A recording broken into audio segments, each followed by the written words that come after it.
नमस्कार फ्रेंड्स, मैं पूनम गुप्ता स्वागत करती हूँ आपका अपने यूट्यूब चैनल पूनम के गीत संगीत में। बहुत ही प्यारा सा और बहुत ही चुटकुलेदार मजेदार गीत है। कैसा लगेगा कमेंट में जरूर बताइएगा और साथ ही हमारे चैनल को आप लोग सब्सक्राइब कर लीजिए ताकि मेरे लेटेस्ट वीडियो का नोटिफिकेशन आपको मिले सबसे पहले। गैली मटरी के खेत मेरी पड़ गले सकेत, गैली मटरी के खेत मेरी पड़ गले सकेत, बिछिया मार के लोकान ना दिखाने बाल माँ, बिछिया मार के लोकान ना दिखाने बाल माँ। गैली मटरी के खेत मेरी पड़ गले सकेत, गैली मटरी के खेत मेरी पड़ गले सकेत, बिछिया मार के लोकान ना दिखाने बाल माँ, बिछिया मार के लोकान ना दिखाने बाल माँ। आए ससुरु झरवार बैठे सास रखवार, आए ससुरु झरवार बैठे सास रखवार, छछ काल मार रोवे मोर बला मुआना, छछ कार कई के रोवे मोर बला मुआना।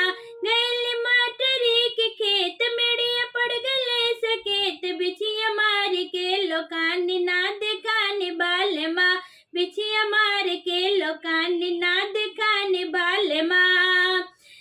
आए जेठ झरवार बैठे जेठनी रखवार, आए जेठ झरवार बैठे जेठनी रखवार, छछकार कई के रोवे मोर बला मुआना, छछकार करके रोवे मोर बला मुआना।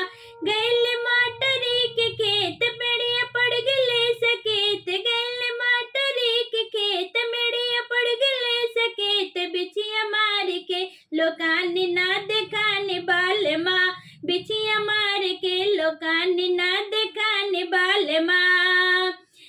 आए देव झरवार बैठे छोटी रखवार, आए देव झरवार बैठे छोटी रखवार, छछकार कई के रोवे मोर बला मुआना, छछकार करके रोवे मोर बला मुआना।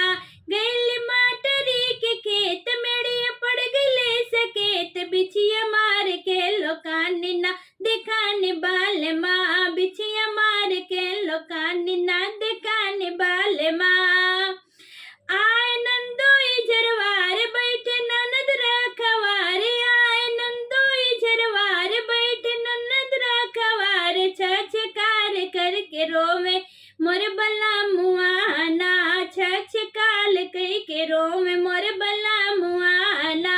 बिछिया मार के लोकान ना दिखाने बाल माँ, बिछिया मार के लोकान ना दिखाने बाल माँ।